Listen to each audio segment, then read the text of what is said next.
It's time now for some political analysis. Edward Wong is a diplomatic correspondent at the New York Times. Shannon Pettypiece is a White House correspondent at Bloomberg News.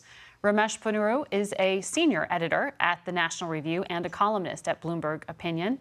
And Antjuan Seawright is a political strategist. Thank you all for joining us.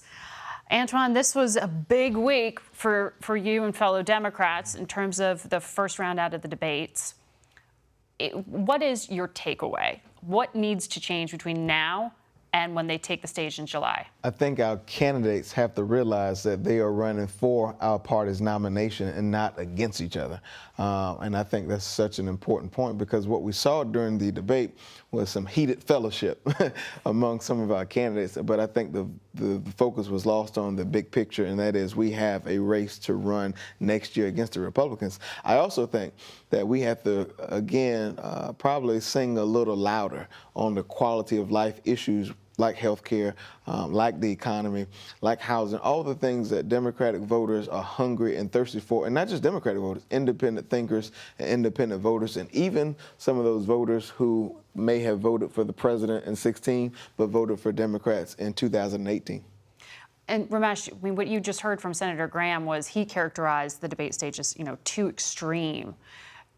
For those who are those triers, those people in the middle, maybe even some Republicans who aren't comfortable with President Trump, is there anyone yet who they'd feel comfortable voting for on that stage? Well, I think that the Democrats right now, the candidates are not concentrating on swing voters. They're not concentrating certainly on persuadable Republicans.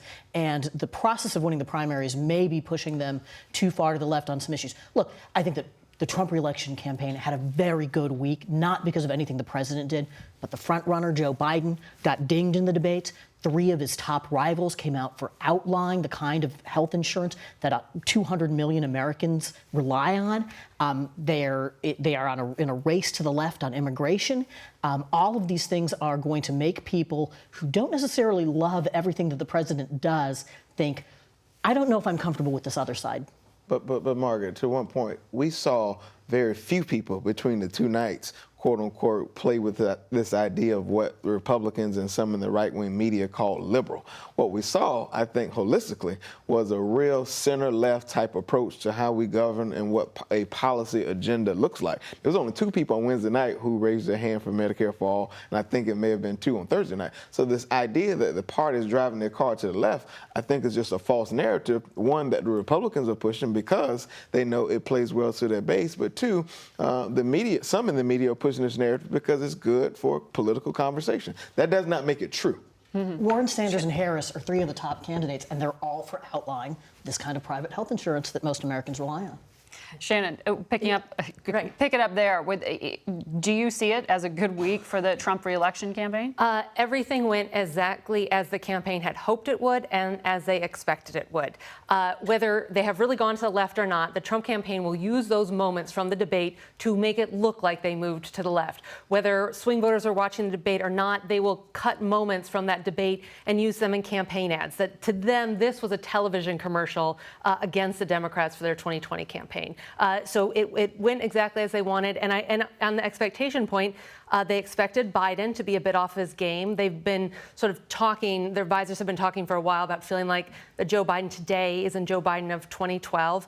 They expected Warren to be strong. They're concerned by her sort of authenticity and on-message brand.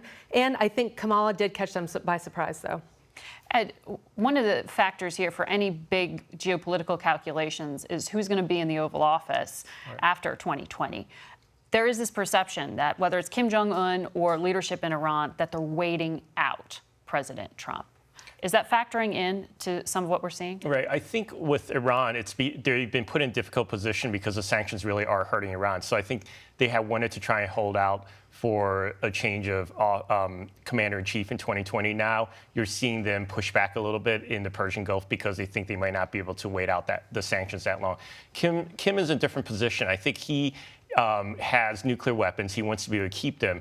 And as long as he keeps Trump talking in this sort of diplomatic sort of round-robin game, then I think he feels comfortable because he gets to keep his weapons. Maybe Trump eases up on sanctions, and then in the end, that's what Kim wants.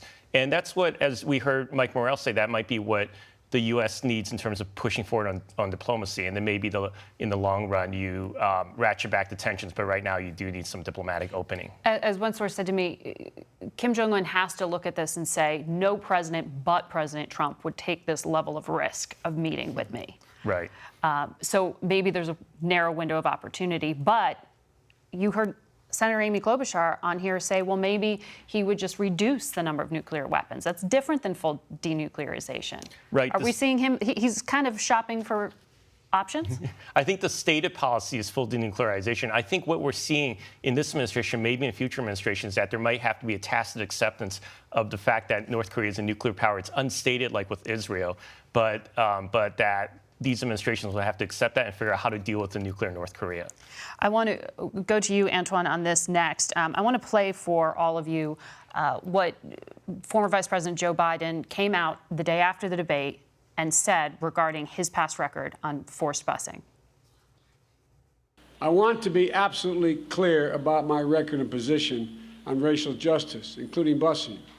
I never, ever opposed voluntary busing. How big of a misstep was this truly? I don't know if it was a misstep, but I do think the vice president and his team are going to have to make some adjustments going forward. Look, this country and our party has been shaped by the experiences of Joe Biden and Kamala Harris. And I think we can't lose sight of that. But I also think that we can't ignore or turn the volume down on how the experiences of Kamala Harris and how she's been impacted this throughout her life. But I will also say that sometimes a moment doesn't mean it's transferable to several moments in the future. And I think that's what we all have to keep in mind. This was one debate.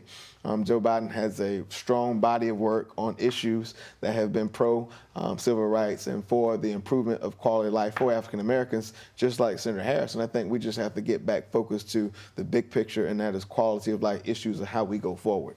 Shannon, the issue, racial issues, though, are coming up on the Trump side of things as well. Donald Trump Jr. sent out a tweet this week that questioned whether Kamala Harris was, quote, an American black. Right. It almost sounds reminiscent of the birther argument, as many people have pointed out, in 2016. And of course, with an administration that does not have a great track record with race and has really worked to try and overcome the good people on both sides image. They're trying to sell hard the economic argument about black unemployment, Hispanic unemployment, criminal justice reform. But I do think they miss sometimes that with issues of race, it's not always dollars and cents, and it's not always about we give you money and jobs. There is a moral sense here and a sense of self too, that if you degrade people in that way, no matter what you can give them financially, it's not going to overcome that. Ramesh, do we need to hear from more Republicans on this? Most of all the Democrat the competitors to Kamala Harris have come out in support of her. Well, I don't think that Republicans are afraid of having an argument about busing in the 1970s. Let's recall, busing was unpopular with white Americans, not terribly popular among black Americans. It's bizarre that the Democrats have latched onto this. If they're not, it's not like they're trying to bring it back. On the Republican side, you've got the fundamental problem that you've got a presidency that is not especially sensitive on racial matters, not necessarily thinking about a demographic future with the changing racial composition of this country, and you've got congressional Republicans who don't really want to take him on. That's just the way it's been for 3 years now. Margaret, your question was about the tweet. Unfortunately, no, you're right, Antjuan, but I'm running out of time here, so I've got to take a break. We'll be right back.